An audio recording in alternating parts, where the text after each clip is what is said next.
Je suis ici pour parler de succès, n'est-ce pas?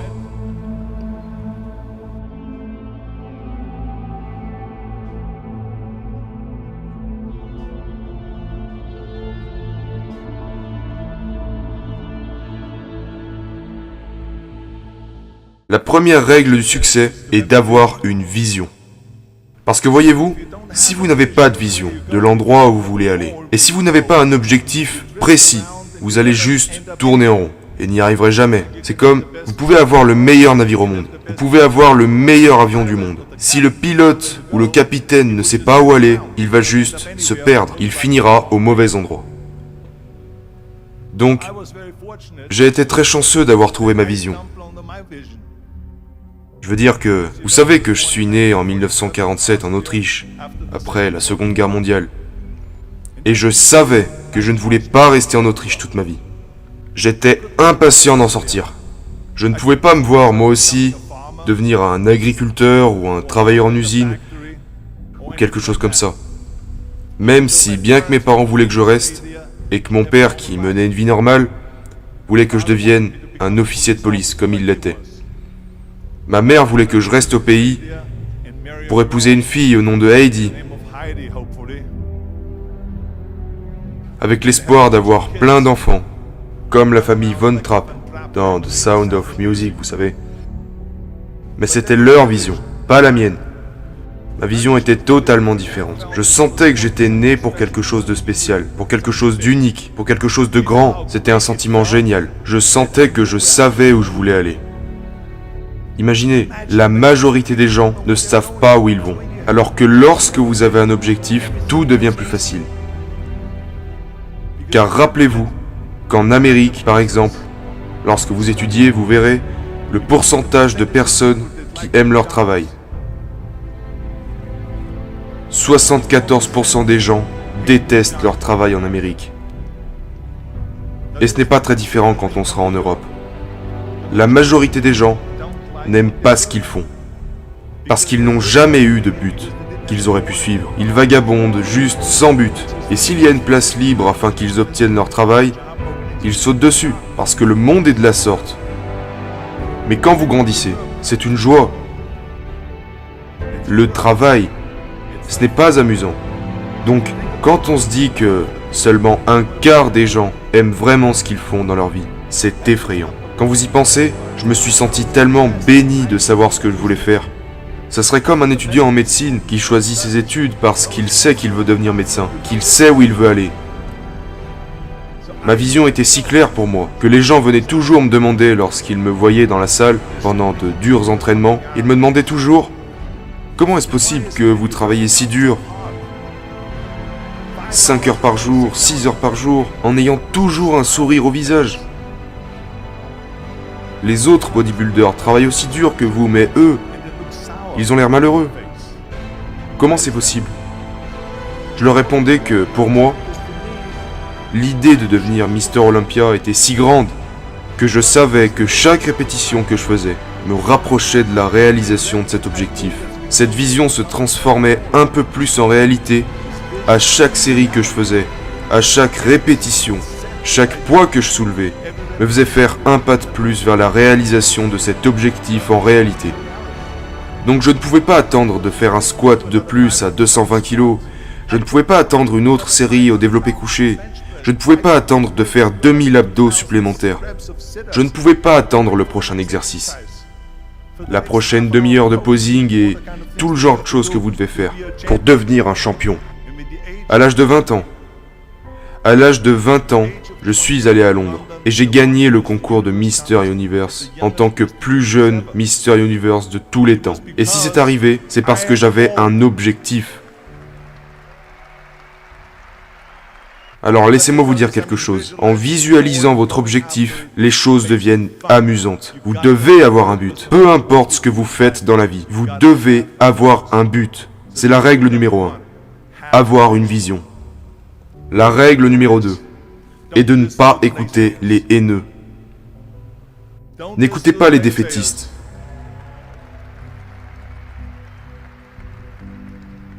Dans tout ce que j'ai entrepris, il y avait toujours des gens pour dire « c'est impossible ». tu n'y arriveras jamais. Alors à chaque fois que quelqu'un disait que c'était pas faisable, moi, j'entendais c'est faisable. Quand il me disait non, j'entendais oui. Et quand quelqu'un me disait c'est impossible, moi j'entendais c'est possible. Je crois durement en ce que Nelson Mandela a dit. Tout est toujours impossible jusqu'à ce que quelqu'un le fasse. Donc, je veux être cette personne qui le fait. Je veux leur montrer qu'ils ont tort. Peut-être que ça n'a jamais été fait avant.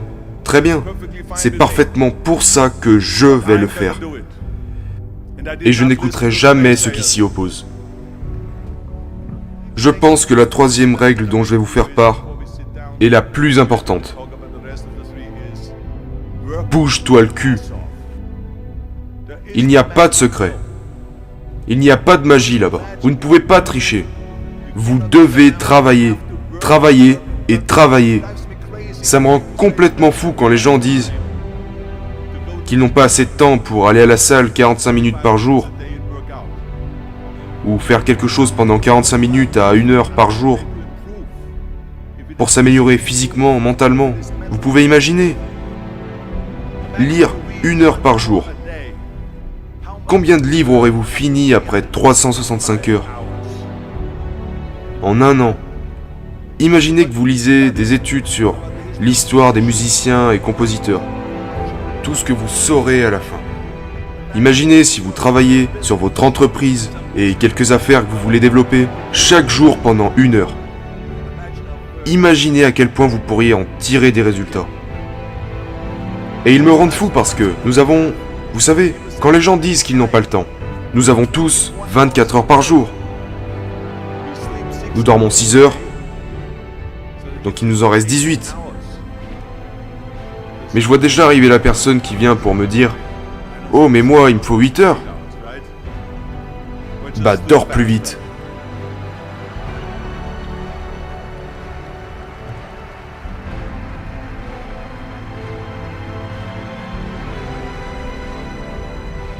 Donc, nous avons 18 heures par jour. La personne moyenne travaille environ 8 à 10 heures. Supposons qu'elle travaille 10 heures. Il lui reste donc 8 heures. Vous êtes sur le trafic, disons, 1 heure par jour, peut-être 2 heures par jour. Après ça, vous avez encore 6 heures de temps libre. Que faites-vous avec ces 6 heures? Qu'est-ce que vous en faites? Alors oui, nous devons manger. Peut-être que vous parlez un peu avec les gens et tout ça. Mais est-ce que vous vous rendez compte du temps qu'il vous reste si vous organisez vos journées de sorte à ce que vous travaillez dur? Je veux dire, laissez-moi vous parler de quelque chose. Quand je suis allé en Amérique, j'allais à l'université. Je m'entraînais 5 heures par jour. Et j'avais un poste dans la maçonnerie. Parce qu'à cette époque, il n'y avait pas beaucoup d'argent dans le bodybuilding. Et je n'avais pas l'argent pour des compléments alimentaires ou quoi que ce soit. C'est pour ça que je devais travailler en tant que maçon. J'allais à l'université, je m'entraînais 5 heures par jour. Et le soir, de 20h à minuit, je prenais des cours de théâtre 4 fois par semaine. Je faisais toutes ces choses. Je ne laissais pas une seule minute se dépenser mal à propos. Je suis devenu très ami avec Mohamed Ali dans les années 70. Mohamed Ali s'est vraiment bougé le cul. Et j'ai pu le voir de mes propres yeux à l'entraînement. À un moment, un coureur sportif était présent lui aussi dans la salle, pendant qu'il s'entraînait. Ali était en train de faire des abdos, quand le coureur s'est approché et lui a demandé « Combien d'abdos faites-vous, monsieur Ali ?» Et Ali a répondu « Je commence à compter que lorsque ça commence à faire mal. » Pensez-y, il commence à compter que lorsqu'il commence à ressentir la douleur. C'est ça, travailler dur. Et donc, vous ne pouvez pas faire autrement que bosser. Et je crois en ce que Ted Turner a dit. Il a dit « Couchez tôt, levez tôt, travaille comme un malade et fais de la pub. »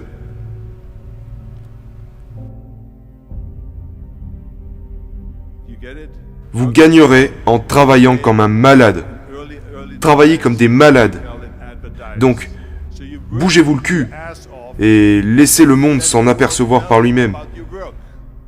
Qu'il s'agisse de gérer votre business, si vous préparez un film, si vous faites un sport, bougez-vous le cul et la pub viendra d'elle-même. Je déteste les plans B. Et je vais vous dire pourquoi. Parce que nous avons tellement de sceptiques, comme je l'ai dit plus tôt. Ils mangent le pas de vente. Nous avons tant de ces personnes qui disent non, qui disent que vous ne pouvez pas le faire, qui disent c'est impossible. Et c'est ok, parce que nous venons d'éteindre le plan B. Comme je l'ai dit tout à l'heure, quand on me disait non, j'entendais oui. Quand on me disait tu ne peux pas y arriver, j'entendais tu peux y arriver. Parce que je devais rendre ça possible. Vous voulez faire quelque chose? Faites-le parmi toutes les personnes négatives autour de vous. Mais quand vous commencez à douter de vous-même, ça devient très dangereux. Parce que maintenant, ce que vous dites essentiellement, c'est que si mon plan ne fonctionne pas, j'ai toujours un plan de secours. Un plan B. Cela veut dire que vous commencez déjà à penser au plan B.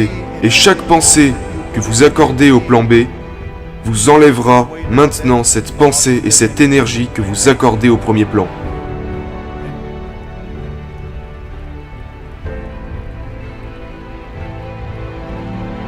Et il est très important de comprendre que nous fonctionnons mieux s'il n'y a pas d'issue de secours. Parce que le plan B devient une issue de secours. Il est dit que si j'échoue, ou que je tombe, au moins je suis en sécurité avec ce plan B. Mais ce n'est pas bon. Parce que les gens ont de meilleures performances quand ils n'ont pas d'issue de secours. Les gens ont de meilleures performances dans le sport et dans tout le reste, lorsque c'est leur seule issue. Il est très dangereux d'avoir un plan B, parce que vous vous ôtez la chance de vraiment réussir. Et la raison, l'une des principales raisons pour laquelle les gens veulent avoir un plan B, est qu'ils ont peur d'échouer, et se disent « Si j'échoue, je n'ai plus ma chance autre part. » Bien, laissez-moi vous dire quelque chose. N'ayez pas peur de l'échec, parce qu'il n'y a rien de mal à échouer. Vous échouez pour grimper les échelons. Il n'y a personne qui n'a jamais échoué. Nous perdons tous. Et c'est ok.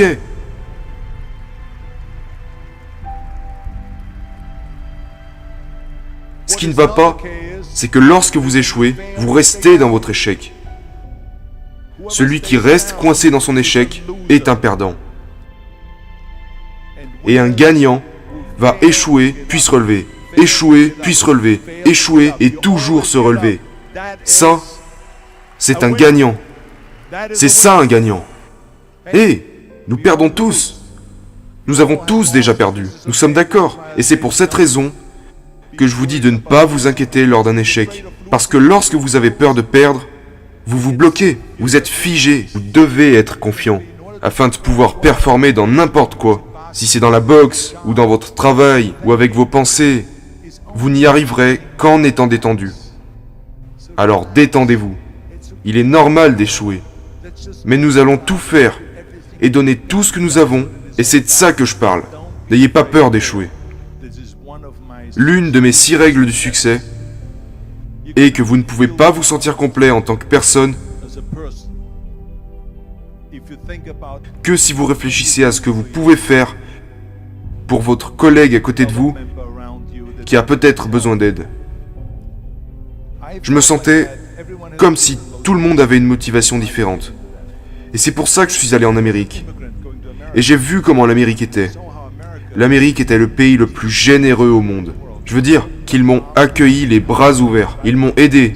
Ils m'ont invité pour le dîner de Thanksgiving. Ils m'ont fait rencontrer des bodybuilders, accueilli dans des salles pour m'entraîner, m'ont apporté des assiettes à mon appartement, parce que je n'avais pas beaucoup d'argent. Je n'avais pas de lit, pas d'oreiller, ni de couverture. Je n'avais pas de télévision, je n'avais pas de radio, je n'avais rien. Ils m'ont apporté tout ça à mon appartement. Ils m'ont aidé. Et cette générosité en Amérique se ressentait en moi, en tant qu'immigrant. Ils m'ont tellement aidé que je devais leur rassurer que je leur donnerais quelque chose en retour.